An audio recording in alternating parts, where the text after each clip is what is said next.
Thank you. When I asked Tim about how long you've been at this, well, 2009 is because of Dick Pieper, president of International Conference on Servant Leadership here, and then asked people in the state of Wisconsin, what would you like to do with this? So we'd like to get together and talk. Well, we are now in our 16th year. We build our organization, we build our communities, we create our democracy by the conversations, the ways in which we talk to and with each other.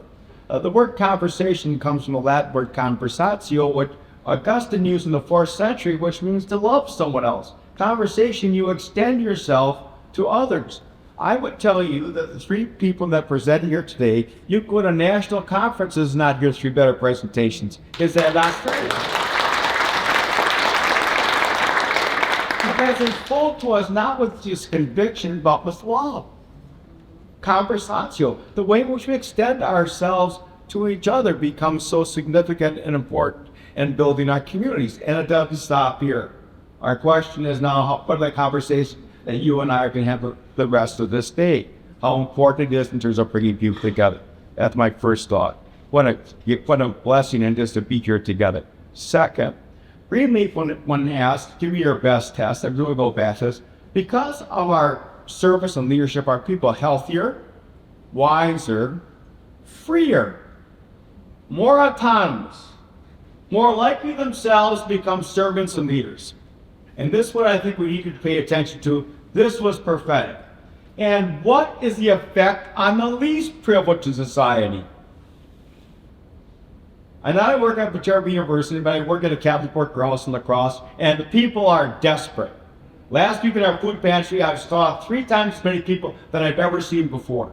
All I had was 1 bag of groceries to give each person, and they were desperate because they didn't know where their next meal was coming from.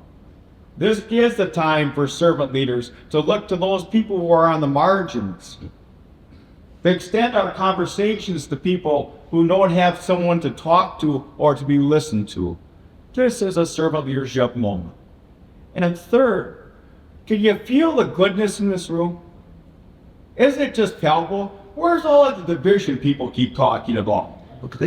See, the role of leaders, and people are pointing to Dick Pieper, and I think it's important to recognize him as the elder statesman in the room. What's the role of leadership? Bring people from different perspectives together for a greater good. That's what we're about. That's what happens at this university. That's what's happening within this community. And then Deanne wanted us to talk about a little bit of what we're doing on the west coast of Wisconsin, over there in La Crosse. We have a master's degree in servant leadership and have now developed a doctorate degree in ethical leadership, where we have people coming from across the country to join us. We have a certificate in servant leadership that we now extended throughout the country, and we've had 2 people overseas have actually taken this because people are interested in this concept. We work with our Chamber of Commerce and try to see servant leaders in businesses across the community, because not everybody can afford a college education, but certificates and trainings are very important. Teaching servant leadership in the La Crosse County Jail. These are good men who've made mistakes, and at one point they need to live back in the community. So what better way than to understanding these are our gifts and how I can give back, because everybody can serve.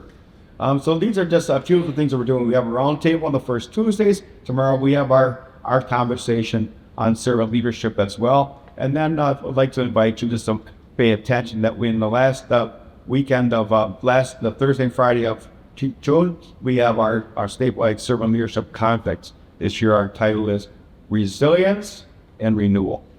So thank you so very much for your thoughts. Next is on